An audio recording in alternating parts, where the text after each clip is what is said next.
This is the story of the group of police in Philippines named SAF. It happened last January 25, 2015 when the SAF go to mission and try to catch the terrorist Marwan and his group. Due to lack of communication, 44 SAF was died in the hand of the terrorist group. But there is one survivor and his name is Christopher Lawlin. Hello guys, welcome to my channel. If you like this kind of story, don't forget to subscribe, like, and comment. Thank you.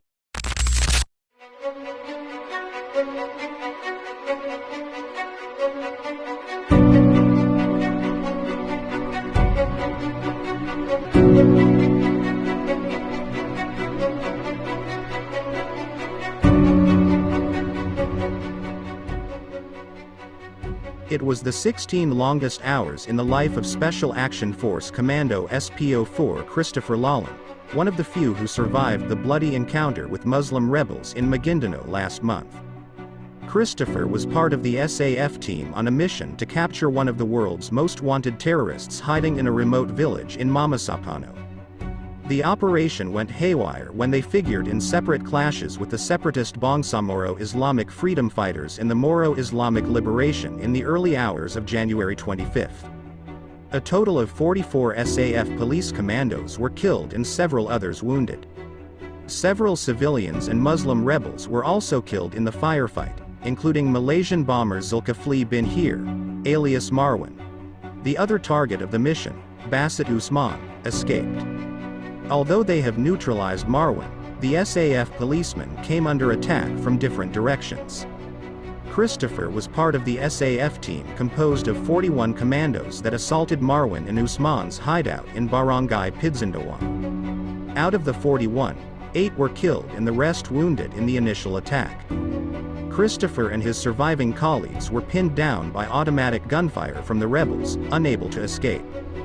In nearby Barangay Tukanalipao, the rebels killed 35 out of 36 SAF commandos tasked as a blocking force to help the assault team. They radioed for help and waited for rescue for several hours. He gave his statement before the Cotabato police on January 27, 2 days after the carnage. He and his comrades were taken to the hospital for treatment and debriefing after the incident. He recalled their group, stationed in their base in Sultan Kudarat, left for their mission at around 8 p.m. on January 24. When they reached their rendezvous area in Mamasapano, they divided themselves into 4 teams with Superintendent Raymond Train as the overall ground commander of the police operation. After a long walk and crossing the river, we arrived at our target at around 4 a.m., 2 hours behind from the given time due to the terrain and high tide.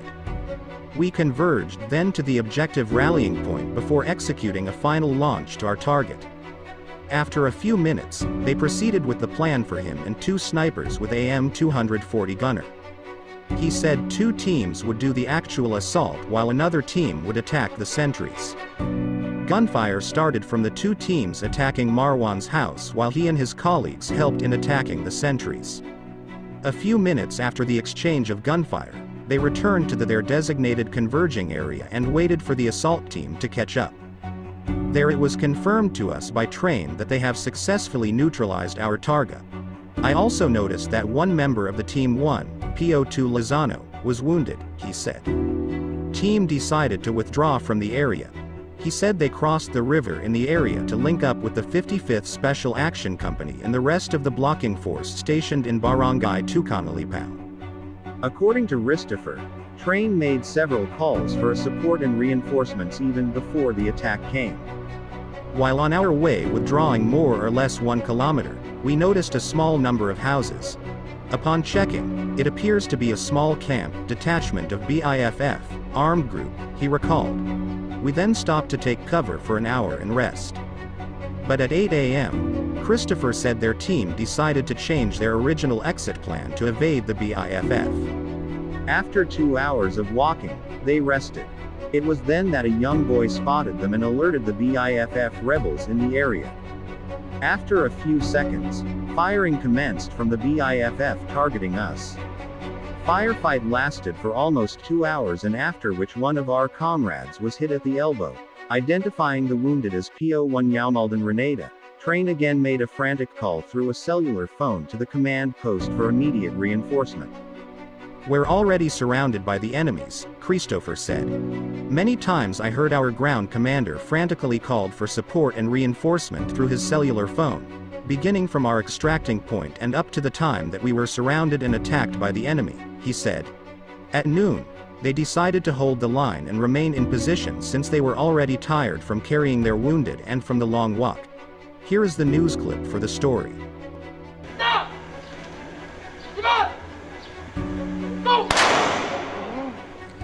21 gunshots echo inside the Special Action Force compound Monday morning as a salute to the 44 police who died 6 years ago in Mamasapano, Maguindanao. A mission to neutralize known terrorists in the area. Bomb makers Zulkifli Abdhir alias Marwan and Basit Usman. The troopers killed Marwan but Usman managed to escape. As they were pulling out from the site, armed groups joined forces against the police commandos, a pintakasi which led to the bloodbath. Aside from the 44 SAF members, 23 civilians and rebels died in that whole-day firefight. 3 years ago, President Duterte conferred medals of valor to the fallen troopers. Some 44 may have fallen, but are never forgotten for the martyrdom they have willingly shed for this country and for our people. Rosel Nasino, widow of one of the fallen, PO2 Nikki Nasino, will never forget. Sobra akong nataranta at ninervyos kasi habang magkausap kami, naririnig ko ang putukan. My son, who is 6 years old now, what he knows about his tatay is through Nikki's picture and the stories of his tatay's bravery. Nasino's son Nathan may have not personally known his father, but he wants to be like him, a policeman. And Nasino says they rely on the benefits meant for Medal of Valor awardees, like free education for the children. Yun po kasing ibang school hindi po tinatanggap. Sana po bumuo ang PNP ng parang organization na siyang mag-aasikaso ng scholarship grant dun sa Medal of Valor awardee. And we will try to know about it, and we will give our assistance kung paano ma-solve yung mga sinasabi nila mga concerns. 6 years since the bloody incident, families of the fallen troopers still seek for justice. At this point, they say no one is held liable for their death. The Sandigan Bayan already dismissed the charges filed against former President Noynoy Aquino, former PNP Chief Alan Purisima, and former SAF Chief Getulio Napeñas in relation to the Mamasapano bloodbath. George Cahiles, CNN Philippines.